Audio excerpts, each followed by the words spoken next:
número 2. ¿Qué resoluciones son definidas expresamente en el Código de Procedimiento Civil? No sé si alguien me puede dar esa respuesta. Profe, Dígame. es que me conecté un poquito tarde. Estaban viendo la 1, ¿cierto? Era respecto a la naturaleza. Sí, Ah, ya. Yo le puedo efectivamente. responder la 2 si quiere. Por favor. ¿Se escucha bien? Sí, yo escucho bien acá. Ah, ya. Yo tengo que las resoluciones definidas que se encuentran en el Código de Procedimiento Civil, en el artículo 158, en donde se definen las ¿Ya? sentencias definitivas, interlocutorias, autos y decretos. Ya, perfecto. Y ahí teniendo obviamente la apreciación de esa como subclasificación de sentencias interlocutorias que hace la doctrina. Y dos resoluciones que no estén ahí, pero que sean relevantes, que menciona el código en otros artículos. Eso no lo pude responder, profe. La verdad que no sé si no entendí bien la pregunta o porque, por ejemplo,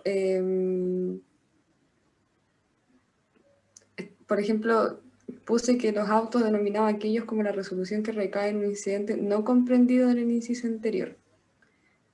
Pero creo que por eso no entendí bien la pregunta, no sé, no supe que otras resoluciones que no estén previstas de este artículo. Por ejemplo, como usted dijo, el 158 regula y define cuatro tipos de resoluciones judiciales: las definitivas, las interlocutorias de primer y segundo grado, los autos y los decretos. Pero hay otro tipo o clasificación de resoluciones judiciales que el código menciona en otros artículos, pero que no menciona, pero que son relevantes. Por ejemplo, la principal que se señala son las denominadas resoluciones que causan ejecutoria, que eran aquellas resoluciones que se podían cumplir, pero no obstante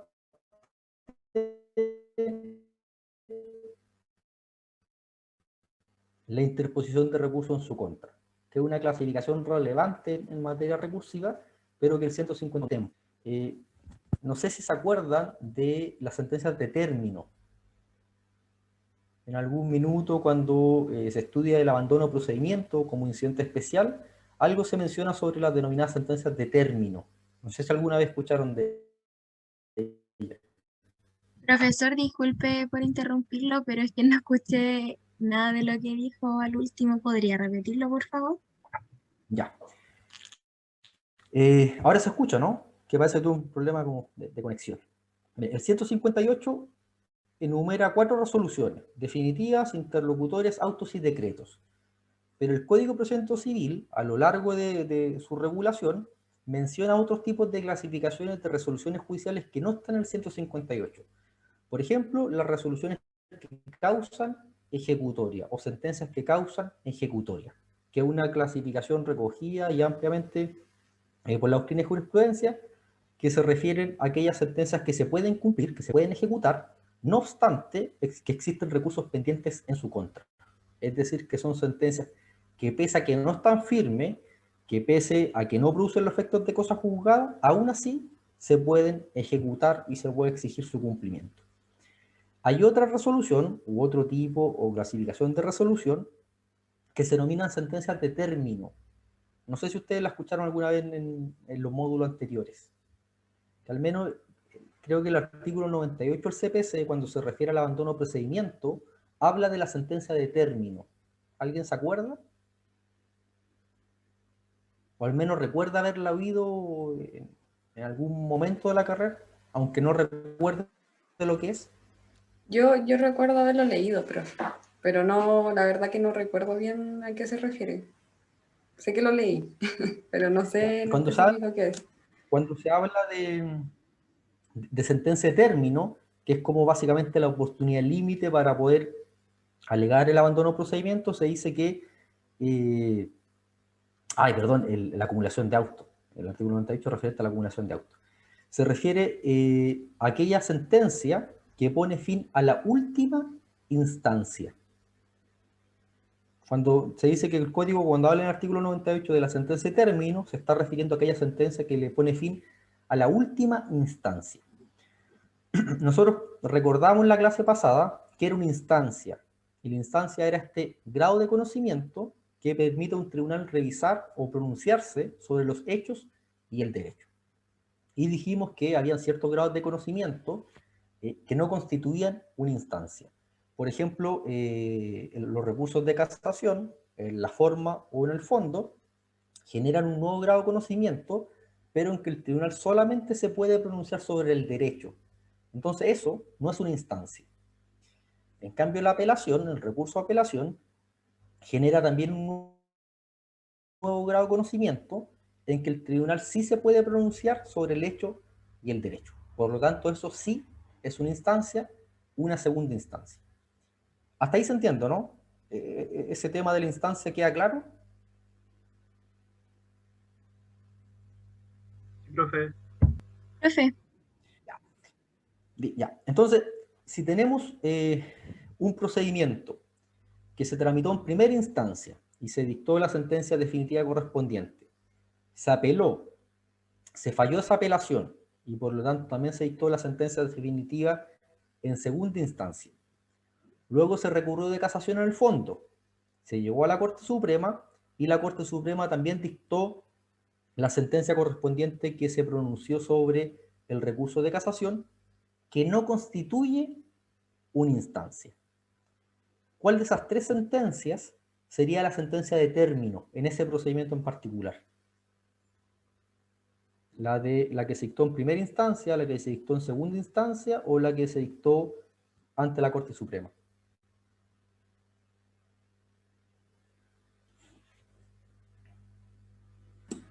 Yo creo que la de segunda instancia. Sí, la de segunda instancia, porque en ese procedimiento en particular fue esa sentencia la que le puso término a la última instancia. De hecho, si en ese mismo procedimiento no se hubiese deducido un recurso de apelación, la sentencia de término habría sido la sentencia definitiva que se dictó en la primera instancia. Porque para ese juicio en concreto, para ese procedimiento en concreto, fue esa sentencia la que le puso fin a la última instancia de ese juicio o de ese procedimiento en concreto. ¿Se entiende, no? A lo que apuntan las sentencias de término, que es un tipo de resolución que no recoge el 158, pero que sí nombra el código en otros artículos distintos. ¿Se entiende? Sí, profe.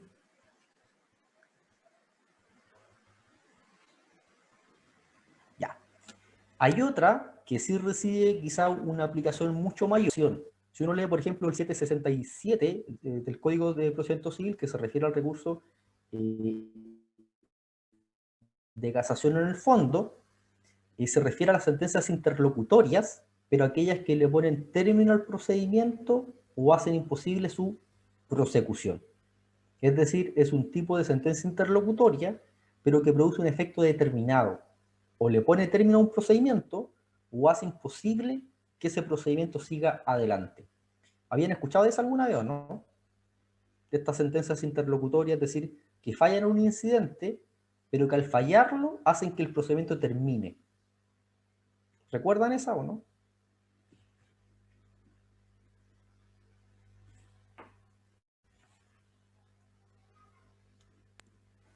La verdad que no, profe. Personalmente no.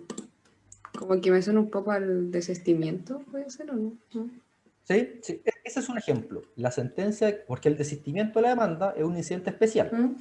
Entonces, cuando el tribunal acoge el incidente de desistimiento, lo que hace está dictando una sentencia interlocutoria. ¿Por qué? Porque se está pronunciando sobre un incidente, está fallando un incidente.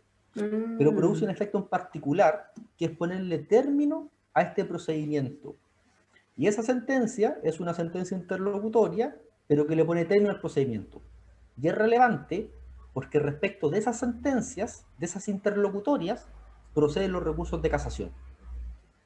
Lo mismo, una sentencia que, por ejemplo, acoge un incidente de abandono de procedimiento, también es una interlocutoria que le pone término al procedimiento.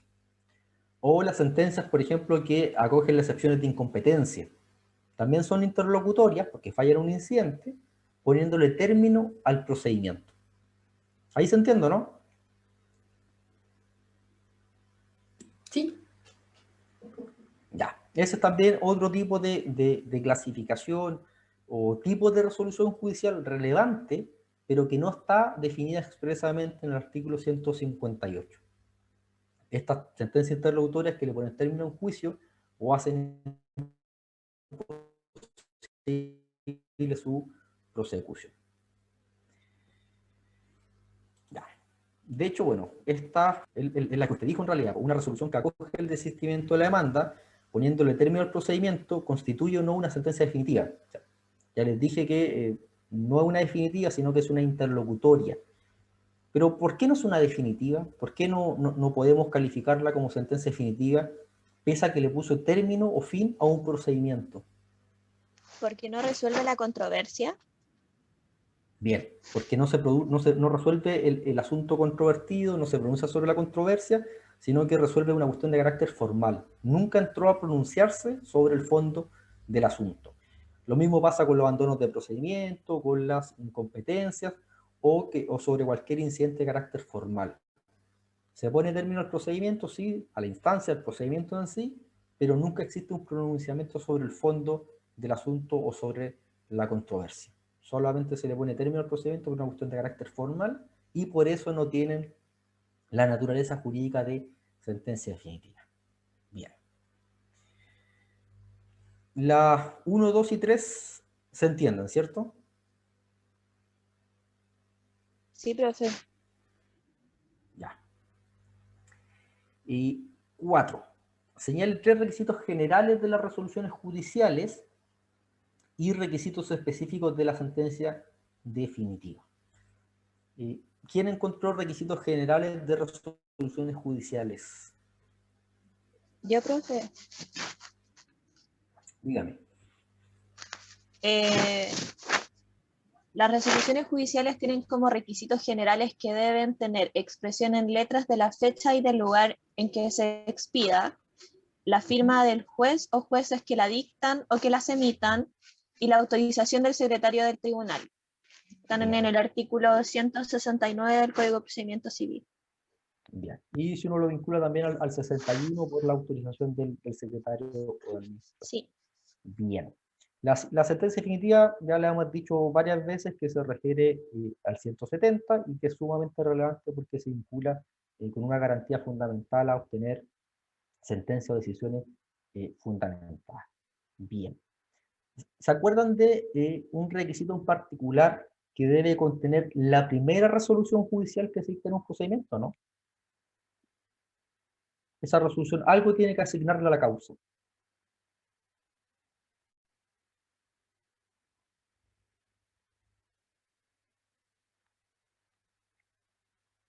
Que de alguna forma eso después nos ayuda a identificar y singularizar esa causa. ¿El Bien, rol? ahí, bueno, sí, el rol. El artículo 51 señala que la primera resolución que existe en un procedimiento le tiene que asignar un número de rol, que es esta como sigla que nosotros encontramos C, un número y el año. Que hoy en día, en realidad, el rol se lo asigna a la oficina judicial virtual. Usted presenta una demanda por la oficina judicial virtual o una medida prejudicial y el sistema automáticamente le asigna un rol aún antes de que se dicte esta primera resolución en la causa correspondiente. Bien.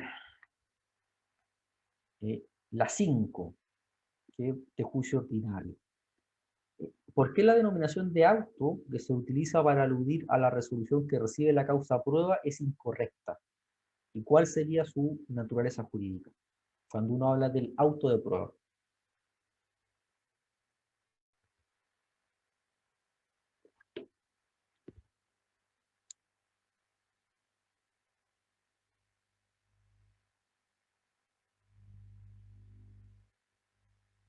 Recuerden que el término probatorio inicia con una resolución que ordena que éste se abra, que fija los hechos sustanciales pertinentes y controvertidos y que tradicionalmente se le suele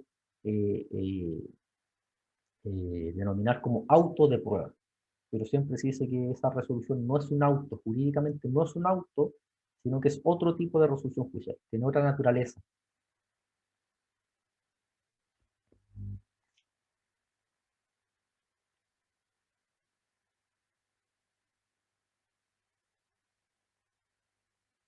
¿Interlocutoria, profe?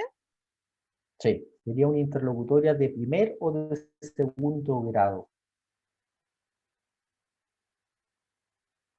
Recuerden que las de primera establecen derechos permanentes a favor de las partes y que las de segundo grado son estas que fallan o resuelven sobre algún trámite que debe servir de base para el pronunciamiento de otra sentencia definitiva.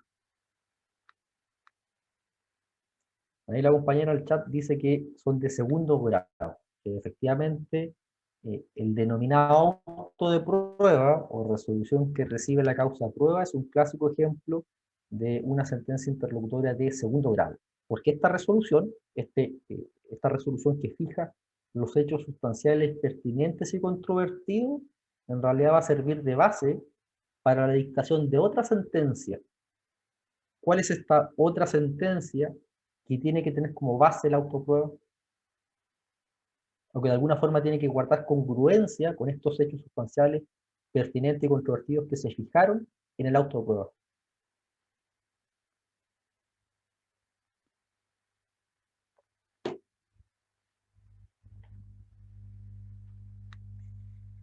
Ahí la compañera del chat también dijo sentencia definitiva. Efectivamente, el auto de prueba o la resolución que recibe la causa de prueba en todos los procedimientos sirve de base para la posterior sentencia definitiva, porque sobre esos hechos se rinde la prueba y sobre esos hechos se tiene que pronunciar el tribunal en su sentencia definitiva. Ya, eso es un poco para recordar aspectos de resoluciones judiciales que es de disposiciones comunes, pero que es relevante que entiendan o recuerden para efectos de este módulo. La segunda parte, la pregunta 1, indica que si es lo mismo hablar de medios de impugnación o recursos procesales. Esto es como lo más básico de la teoría general de los recursos. Es lo mismo, ¿no? Son términos sinónimos, impugnar que recurrir, dogmáticamente hablando.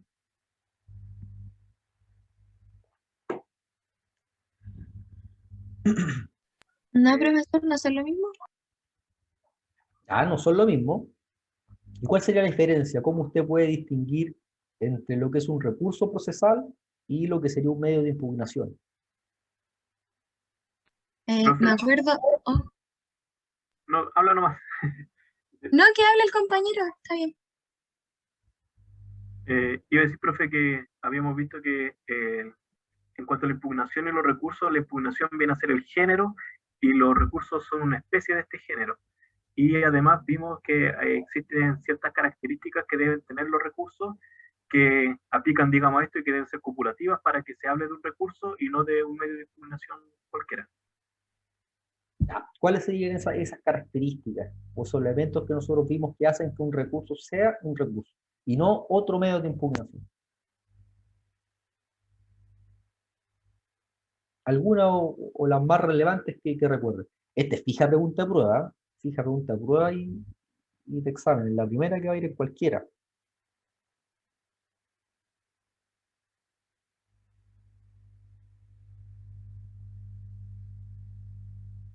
Por ejemplo, contra qué se dirigen, qué finalidad tienen, de quién emana.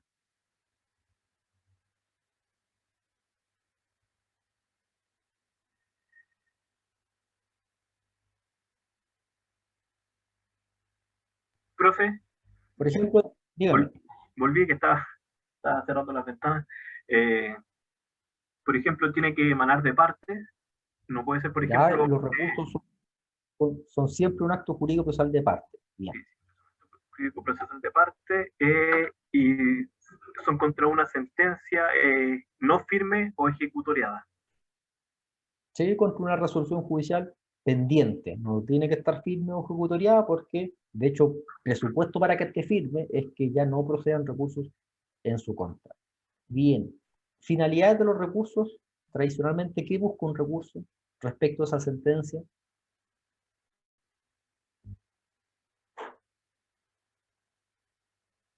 pueden buscar, profe, enmendar o anular, si no me equivoco. Sí, puede buscar la enmienda o modificación de la resolución, o en su caso la nulidad o invalidación de esta. ¿Y cuál es el presupuesto que tienen los recursos para que procedan? ¿Qué me tuvo que haber causado esa resolución? Un gravamen. Un agravio, un gravamen, un perjuicio. Bien. Hay quienes agregaban otros requisitos. Por ejemplo, hay quienes dicen que los recursos tienen que ser necesariamente conocidos por un superior jerárquico, porque, o sea, tienen que necesariamente, por lo tanto, producir el denominado efecto devolutivo. Y a estos medios de impugnación que no producen este efecto devolutivo, algunos le denominan remedios procesales. No les dan la denominación de recurso. Pero esa en realidad la vamos a dejar afuera. Ya. Y la 2, que también lo vimos en clasificación. 2 ejemplos de recursos ordinarios y 2 ejemplos de recursos extraordinarios.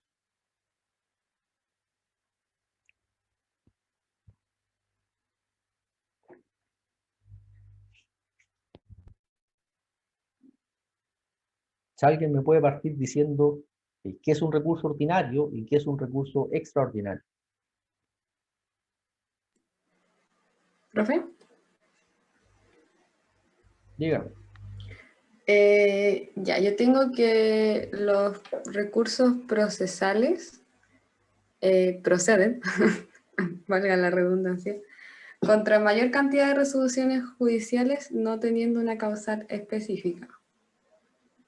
Y un ejemplo... ¿Esos serían ordinarios o ordinarios? ¿Ya? Y ejemplo, el recurso de reposición y el de apelación. Bien. Básicamente, para determinar si un recurso es ordinario o no, uno atiende a la resolución respecto a la cual proceden y a la causal por la cual proceden. Si proceden contra el mayor número de resoluciones posibles sin mayores trabas, se dice que es un recurso de carácter ordinario. Y si no tienen causales o motivos taxativos de procedencia, también se dice que son ordinarios. Y en nuestro caso, al menos en materia civil, los recursos de apelación y reposición proceden contra un gran número de resoluciones judiciales sin mayores trabas y además no tienen un motivo causal de procedencia. Basta el mero agravio. Bien. ¿Y extraordinarios? Extraordinarios son aquellos que se dictaminan ante resoluciones judiciales determinadas y específicas que se encuentran señaladas por el legislador como el recurso de casación en la forma y fondo. Sí. En nuestro caso, en el procedimiento civil, los clásicos ejemplos de recursos extraordinarios son los recursos de casación. Y hay 2 tipos de recursos de casación. El recurso de casación en el fondo y el recurso de casación en la forma. Y cuando lo veamos, vamos a ver que ambos proceden contra cierto tipo de resoluciones judiciales, es decir, no contra cualquier sentencia sin causales taxativas. Por ejemplo, el recurso de casación en el fondo, en el artículo 767, tiene un único motivo de procedencia, que es la infracción de ley. En cambio, el 768, que regula la casación en la forma, tiene también un listado taxativo de causales de procedencia. Es decir, no le basta el agravio, no es suficiente que usted haya sufrido un perjuicio o un gravamen con la resolución, sino que se tiene que configurar un vicio o un motivo específico para que usted pueda recurrir de casación al fondo o casación en la forma. Bien. 3. ¿Por qué se critica esta denominación de recurso de protección o recurso de amparo? ¿Por qué se dice que jurídicamente no son recursos propiamente tales?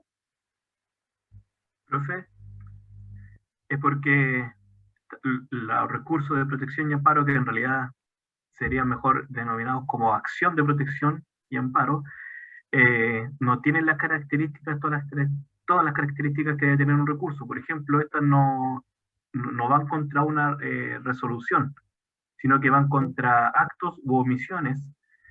Entonces no correspondería llamarle recurso. Bien. De hecho, basta con eso para que no cuadre con lo que uno entiende como recurso procesal, sin perjuicio de que la Constitución habla de ellos como recursos. Y como bien usted dice, en realidad se suele hablar de ellos como acciones constitucionales, que de hecho dan origen a un procedimiento de carácter constitucional. Y no a la revisión de una situación como lo buscan los recursos, sino que dan origen a un procedimiento jurisdiccional totalmente nuevo, totalmente originario, con un fin, además bastante concreto y bastante determinado. Bien. La 4. También vimos dentro de la clasificación que los recursos se clasificaban dependiendo de su finalidad, dependiendo de lo que buscaban. Entonces, ¿qué significaba que un recurso buscara la enmienda de una resolución versus aquellos que buscan la nulidad de una sentencia? No sé si alguien se acuerda a qué se referían y cómo los podíamos distinguir.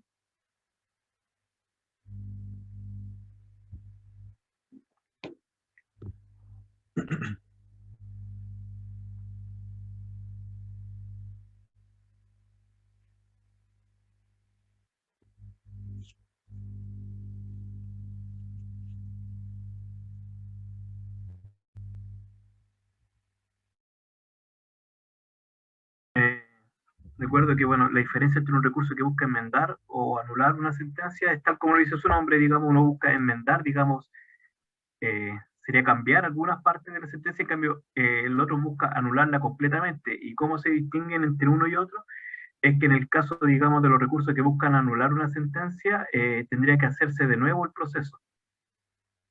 El proceso Sí, o debería sea, ahí depende del vicio. Si el vicio afecta el procedimiento, efectivamente hay que retrotraer todo. Recuerden que la nulidad, incluso la que ustedes estudian en materia civil, tiene un efecto retroactivo y hay que volver a realizar ese procedimiento y dictar una nueva sentencia. Si el vicio solamente afectaba la sentencia se anulaba y se dictaba una nueva sentencia, pero sin realizar nuevamente el procedimiento. Eso en todo caso lo vamos a analizar cuando veamos los recursos de nulidad, pero está bien. La nulidad destruye esa sentencia y tiene que dictar otra. En cambio, los recursos que buscan la enmienda, como bien usted dijo, simplemente buscan enmendar o modificar, arreglar o corregir una resolución, pero no se anula, no se destruye, ni tampoco se le deja sin valor, sino que solamente se enmienda o se corrige el vicio en concreto. Bien, y según lo que ustedes conocen, ¿qué recurso se asocia a la enmienda de una resolución y qué recurso se asocia a la nulidad de una resolución en materia civil? Profe, si no me equivoco, el recurso, por ejemplo, la apelación sería de enmienda y el recurso de nulidad para nulidad, obviamente. Está bien, el recurso de nulidad es un recurso de nulidad, pero en materia civil no existe el recurso de nulidad. Existe en materia penal y en materia laboral. Pero en materia civil hay otro recurso que persigue también la nulidad, pero que no se llama recurso de nulidad. Ahí una compañera dijo en el chat, los recursos de casación en la forma y fondo. Sí, los recursos de casación en la forma y fondo, que están en el 764 en adelante, son especies o tipos de recursos de nulidad, que precisamente su objetivo es invalidar una sentencia o invalidar el procedimiento y la sentencia.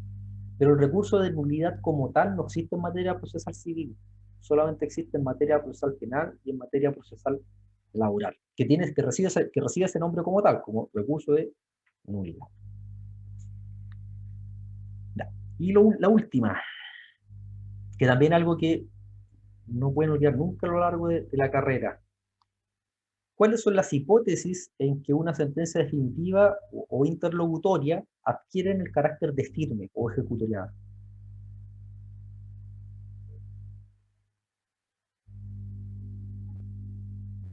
Porque una sentencia definitiva no es lo mismo que una sentencia firme. Una sentencia definitiva puede o no puede estar firme. Entonces es importante determinar cuándo, en qué momento adquiere este carácter de firmeza, por los importantes efectos que produce, que obviamente se vinculan a la cosa juzgada. Profesor, ¿tiene que ver con que ya no se pueden recurrir? Es que esa es una hipótesis, es una hipótesis en que las sentencias quedan firmes, cuando ya no proceden recursos en su contra. Pero las hipótesis en que una sentencia está firme, los supuestos en que quedan firmes, ¿es algo que construyó la doctrina, la jurisprudencia, o el legislador regula cuándo las sentencias quedan firmes? El legislador en el artículo 174 del Código de Procedimiento Civil señala cuando se entiende que una sentencia se encuentra firme o ejecutoriada, Ya, bien. y es cuando éstas se hayan notificado a las partes, si no procede recurso alguno en contra de ellas, y en caso contrario, de que se notifique el decreto que la mande a cumplir. Una vez terminen los recursos deducidos y claro. Y le falta una. O desde que transcurran todos los plazos que la ley concede protección de derechos de dichos recursos sin que se hayan hecho valer por las partes. Bien. Esas son las, el 174 regula cuándo una sentencia definitiva interlocutoria queda firme, y son básicamente tres hipótesis. La primera es cuando respecto de esa sentencia la ley declara que no procede ningún recurso en su contra, y tan pronto esa sentencia se notifique, la sentencia automáticamente queda firme. La segunda hipótesis, el legislador se pone en el caso de que contra esa resolución judicial sí proceden recursos, y ahí distingue si las partes los interpusieron o simplemente dejaron transcurrir los plazos para su interposición sin hacerlo. Si no lo hicieron, si dejaron transcurrir los plazos, bueno, como los plazos son fatales, tan pronto transcurran esos plazos, la sentencia va a quedar firme. En caso contrario, si los interpusieron, la ley pide que se espere a que esos recursos se resuelvan por el tribunal correspondiente, que el expediente o la carpeta electrónica vuelva al tribunal de origen o que estaba conociendo el procedimiento, y que ese tribunal dicta el denominado decreto que se denomina cúmplase, que es básicamente el decreto que ordena cumplir lo que ordenó el tribunal de alzada. Y cuando se notifica ese cúmplase, luego lo vamos a ver con un ejemplo real, recién ahí la sentencia adquiere el carácter de firmeza o ejecutoriedad. Y es importante porque nosotros sabemos que las sentencias firmes producen un efecto importante que nosotros buscamos desde el inicio del procedimiento. ¿Qué efecto buscamos nosotros desde un inicio y que se produce solamente al final del procedimiento?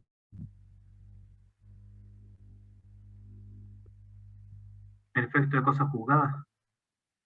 El efecto de cosa juzgada, tanto ya sea en su vertiente de acción o como la vertiente de excepción de cosas juzgadas. Uno siempre pone el énfasis como en la excepción de cosas juzgadas, pero lo cierto es que a uno como demandante, la verdad es que le interesa la acción, poder ejecutar lo que se decidió por el tribunal correspondiente. Ya. ¿Alguna duda o consulta sobre esta actividad? ¿Algo que no le haya quedado claro? ¿Alguna inquietud o algo por el estilo?